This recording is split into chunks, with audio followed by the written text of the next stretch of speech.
So today we're gathered to do something completely unprecedented. We're finally standing up to say no to violence in our community. Violence has taken the lives of too many of our brothers and sisters, and I'm here to say enough. Can I hear you say enough? Enough! What are we gonna say? Enough! What are we saying? Enough! I can't hear you. Enough to what? Enough. Oh, okay, well, we'll figure that out at the end of the speech. Alright, so for you guys who don't know what Jahaji is, at Jahaji Sisters we believe in the safety and equality for every member of our community. That's right, Paper. We believe in centering the most vulnerable people and in empowering themselves to transform the world around them. We believe in coming together to create a better world for the future generations of Indo-Caribbean people. Jahaji was a word used by our ancestors for fellow Indians on the ships going from India to the Caribbean. Many of these people met each other for the first time on the ship. Jahaji became a term of kinship and solidarity and endearment. It meant that we were facing the same struggle and supporting each other. In that sense, all of you here are my Jahajis. Women have been historically oppressed in our society and have been the targets of sexual assault and domestic violence in our community. When we started Jahaji Sisters in 2007, we felt that our community leaders, almost all of them men, were not interested in addressing violence against women or the underlying values that cause it. In that year, two young Guyanese women, Natasha Raman and Gayatri Hardat, were killed in acts of gender-based violence. Natasha was raped and slashed to death. Gayatri was shot in the head by her fiancé. There was no outcry from our community. We realized that we needed to step up into leadership to make sure violence like this never occurred again.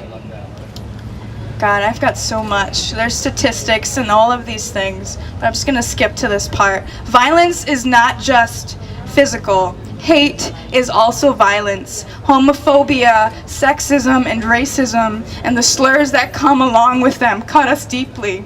These two are diseases facing our community that must be uprooted for the health and the well-being of every Indo-Caribbean man, woman, and child, regardless of their race or who they love. As a queer and mixed-race Indo-Caribbean woman, I feel for Zaman because I know what it is to be stigmatized and dehumanized in this community for being who I am, something that I have no control over. Something that biology understands and has manifested in my life. Today we come together to demand love, respect, and safety for all. We invite you to join us as we move forward together after this rally to strengthen our bonds as community and to tackle the real issue of anti-gay hate we've ignored for way too long. Our safety and well-being depend on the bravery of people like Zaman, who have pushed our community to progress by courageously being very public and honest about being gay. That is not an easy thing to say. Our well-being also depends on all of us right here. It's now our responsibility to build a safer, more equal world for ourselves and for our families. 2 months ago, after my mother's hospitalization, the doctors wanted to put her on hospice. And I'm like, they deemed her terminal. And I saw Mr. Thakur, I think the founder, on TV, and he was advertising this Indian community in Kings Harbor. It's a great Indian community where my mother feels at home and she expresses her happiness to me whenever I come.